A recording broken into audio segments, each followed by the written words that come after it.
Jingoism, Marianne, sorry. Marianne. So Jingoism.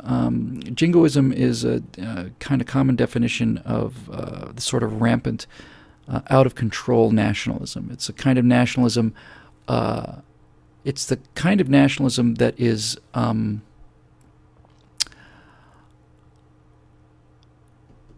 irrational. It's my country, right or wrong. And as Mark Twain said, that is the most appalling statement of all time. I agree with Mark Twain on this. If you're wrong, and you owe it to the country to correct the wrong. This my country, right or wrong thing I don't buy. But the difference between me and progressives is progressives think the country's wrong all the time. I think we're wrong very infrequently, and we try our best to correct it when we are wrong. At least it's been our pattern in the past. But Jingoism is an interesting term because of where it comes from, and I don't know how many people know where it comes from, but I know where it comes from. Jingoism is a term that was developed during the people we talked about earlier, during the Victorian age of the British Empire. And it comes from, I don't remember the second half. It was a little doggerel, a little piece of poetry, and it was something like, we do not want to fight them, but by jingo if we do, we've got the guns, we've got the men, we've got the money too. By jingo if we do, we've got the men, we got the guns, we got the money too.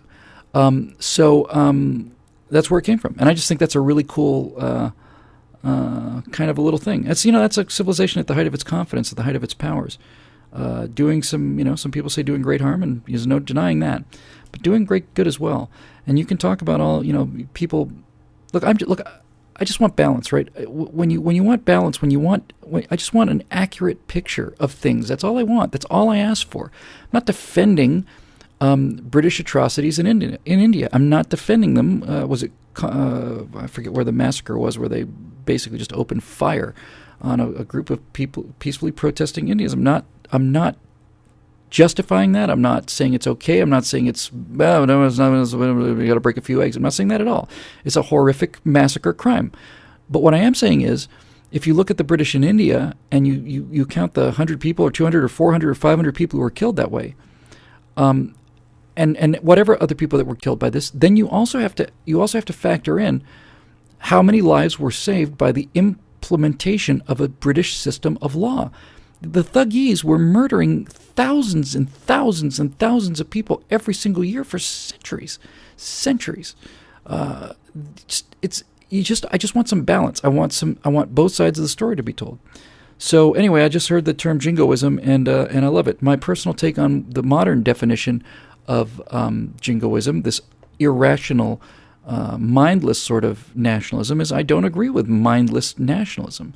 I don't believe in this idea that America is automatically right. I do believe on some level that in a crisis, whether she's right or not, I'm going to support her, because there are some things that trump even reason.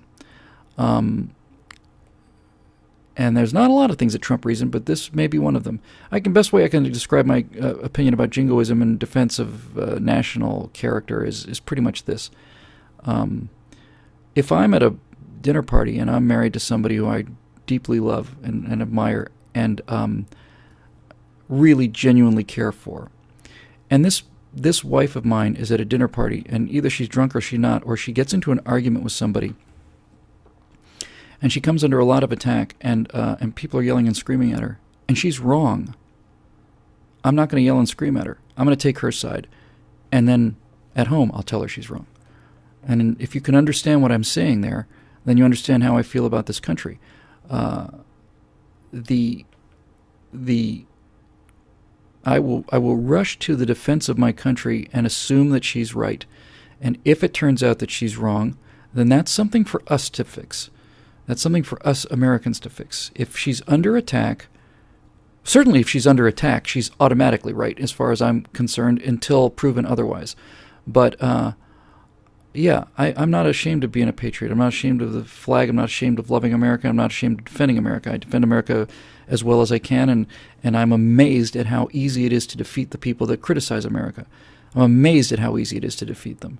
So I don't have the slightest problem with it. I don't consider myself a jingoist. I consider myself a patriot, and I consider myself very pro-American. But I don't consider that jingoism. Some people would call me a jingoist. They can call me what they want to. They're wrong. I can show them why. Last one, I think.